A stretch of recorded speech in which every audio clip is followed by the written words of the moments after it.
joining us here today.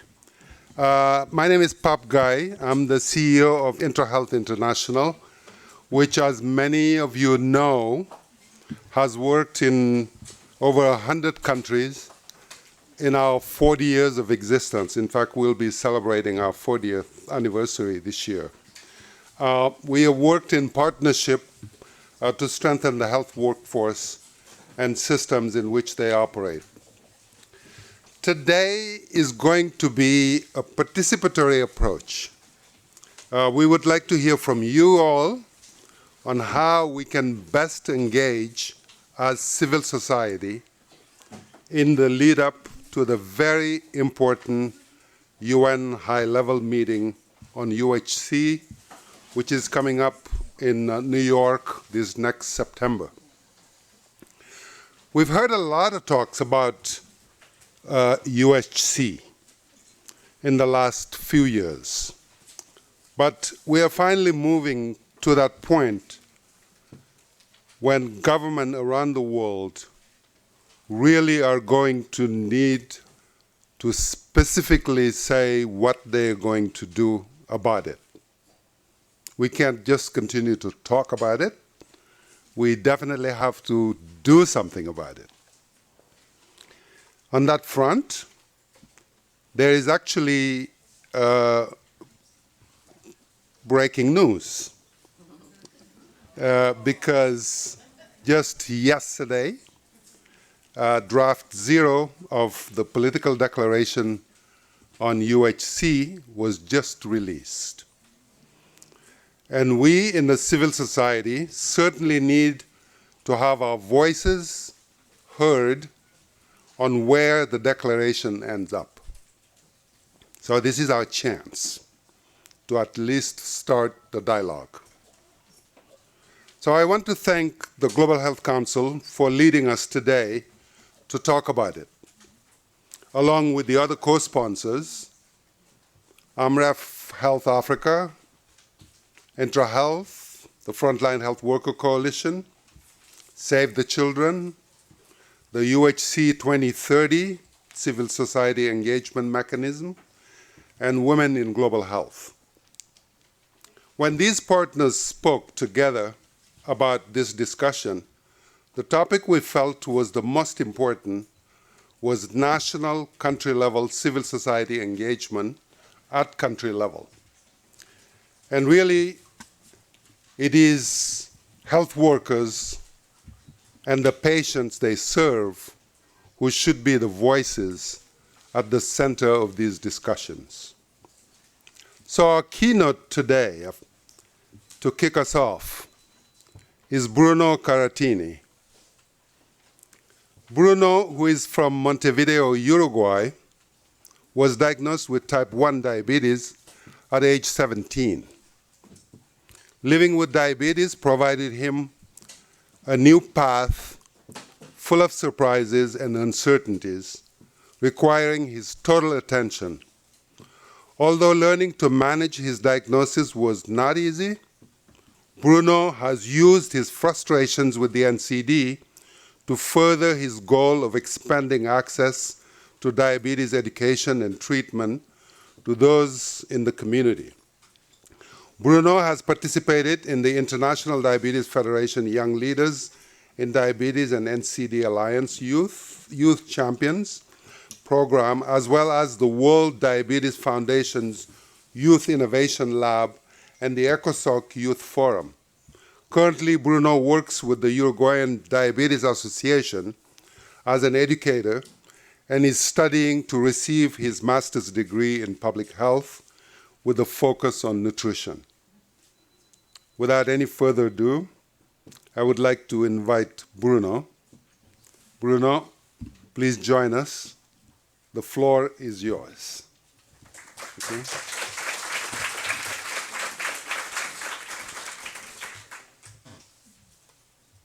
You're welcome to come here.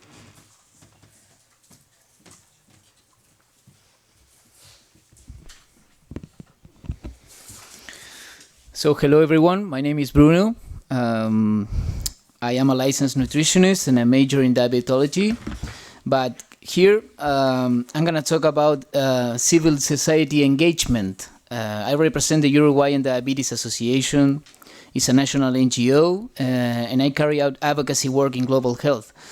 But before all of that, I'm just a person who has lived with an NCD for 13 years now, type 1 diabetes. During my journey with type 1 diabetes, I have had access to universal health coverage, but not to quality healthcare. They're not the same thing. They are two very different things, actually. And that must be taken into account and demand in the documents as a priority. Today, SDG 3 has changed its vision from surviving to living healthy lives. And in order to have healthy lives, we need to get access to quality health treatments. In my experience at a national level, as I mentioned, I represent an NGO of patients called Uruguayan Diabetes Association that has more than 65 years of experience. So our mechanism as civil society engagement to achieve universal health coverage and access to quality health care consists right now in 4 main elements. Number 1, the involvement of youth. Youth in the fight for health rights. Both affected people are not affected, as well as young health professionals. We seek meaningful involvement and to channel our message through a meaningful unitary voice, because youth is not only the future, it's the present. Campaigns in social networks and media, of course. We recently asked the community to transmit their message, the affected community, with the hashtag Yo no espero. That means we are not waiting. In Uruguay, we have a saying, mientras en el mundo pasan cosas, en el Uruguay pasa el tiempo. That means while in the world a lot of things happen, in Uruguay, time passes. So while we are in this room, millions of people are suffering from complications related to diabetes, such as amputations, blindness, severe hypoglycemia. Pregnancy loss is also a gender matter. Kidney failure, among others. The third strategic is alliances with different stakeholders from all sectors, of course. And because we are in an election period, as a strategy, we have approached the presidential candidates to ask them to commit on the record to a national action plan on NCDs. This has to do with the elephant in the room. I think we all know what I'm talking about. Is political will. So that's our mechanism as a national NGO to engage as civil society. Again, youth is a very important part of the mechanism, and also social media campaigns, and hold accountable to decision makers on the record about how they are going to address the future issues about NCDs. So thank you all for listening, and hope we have a productive discussion after this.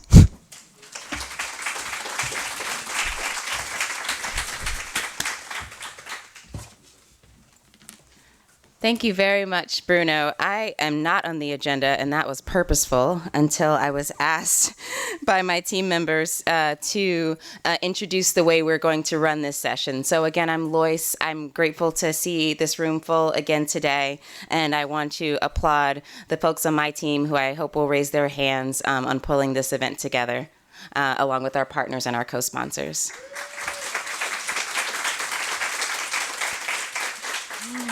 So, as you can tell by the agenda, we are flipping the script, as I like to do here at WHA, and I've been known to do in the past. Instead of starting with the panel, we will start with the town hall and discussion between people in the room. We think that's critically important to inform any sort of conversation with so-called experts up here on the stage. And so if you'll sort of bear with us, this room isn't usually the space in which we do this kind of thing, but we're hoping to have this conversation be as interactive as possible. And our plan is to essentially break up the room into 4 groups, which hopefully feels a bit natural. So if we split the room in half, kind of where the tables break and the chairs begin. Oh, where Danielle is standing. There she is, our model Danielle.